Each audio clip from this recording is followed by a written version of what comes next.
As of 2016, almost 40% of adult Americans are overweight. With high-caloric foods available on every street corner and most occupations becoming sedentary, it is no wonder our nation is facing a public health crisis. Now, the number on the scale does not equate to someone's worth, their value to society, or even necessarily their quality of life, but it is important to note that key health issues, or important health issues, like type 2 diabetes, heart disease, and high blood pressure, are associated with individuals who are overweight. To maintain your health and for personal satisfaction, many adults are looking to fad diets for easy weight loss. However, many individuals fail to realize the negative health effects that can occur if they're not careful to monitor nutrition. Not to mention these diets cost an arm and a leg. Companies or diets such as the Master Cleanse diet is a liquid diet made popular by celebrities like Pink and Beyonce that highly restricts caloric intake to 600 to 1200 calories per day. This cleanse only lasts 10 days, but during the time, individuals are starved of key nutrients, namely proteins, carbohydrates, essential fats, and fibers. The diet is commonly accompanied with lethargy, and the weight is often gained back only after about a week.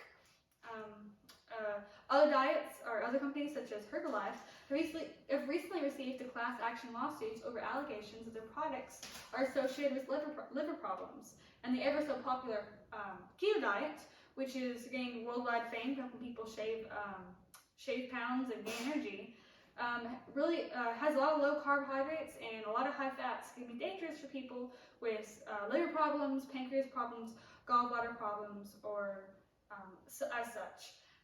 So what does the individual love to do?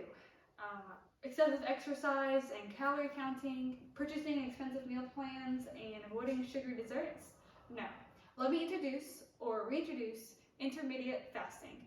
In simple terms, intermediate fasting is an eating plan that cycles between periods of eating and fasting.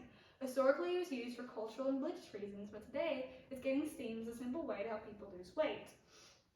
The main benefit to fasting is that it does not restrict what you eat, but when you eat it. In that regard, it can be easier to maintain because it does not require extensive meal prep or planning. And studies have shown that it's not only effective in helping people lose weight, but also lower their cholesterol levels, their blood pressure, and even their blood glucose levels.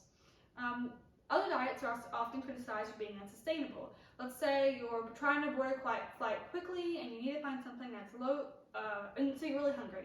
Well, it can be hard to find something that's low calorie, low sugar, and low carb on the fly. But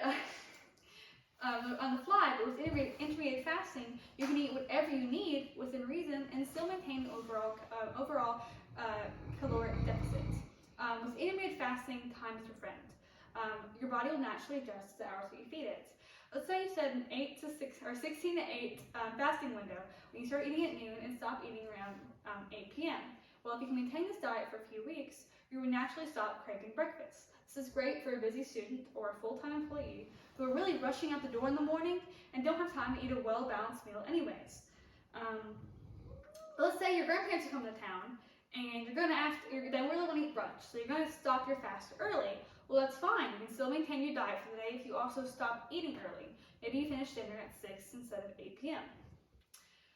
But wait, growing up, you're always told that breakfast was the most important meal of the day, and not skipping it could mess up your metabolism and cause you to gain weight. Well, no. But yes, breakfast does kickstart your metabolic rate and increase your overall thermogenesis, but only by such a small percentage. Actually, no studies come out that has proved that skipping breakfast causes weight gain. Most likely, having a daily routine of eating breakfast every morning is just a sign of a healthy lifestyle. The most likely probability is that eating breakfast is the trick is having a clear dietary routine like intermittent fasting and sticking with it. So we covered that it's effective, we covered that it's sustainable, but the question remains, is intermediate fasting healthy? And in all measurements, yes. As long as you're careful to get all your daily nutrients during the eating window, intermediate fasting is unlikely to have any bad health effects. Think of it more like a lifestyle choice instead of a strict dietary program. You're not restricting what you eat, but when you eat it. The main thing that's been associated with it is an increase in stress hormone cortisol. That's really commonly associated with any diet. Any individual who's really really trying to lose weight. There is one caveat though, and that is when you work out. Working out while you're fasting can be a great way to burn fat and increase your overall weight loss. But there's a caveat, and that is what kind of diet you do. If you do a 24-hour fasting diet where you eat one day and stop eating another, then you're really then it might be dangerous to do hard hit workouts, powerlifting, bench presses during the time that you're fasting. And instead, do light jog, yoga, and just use it as a day to relax.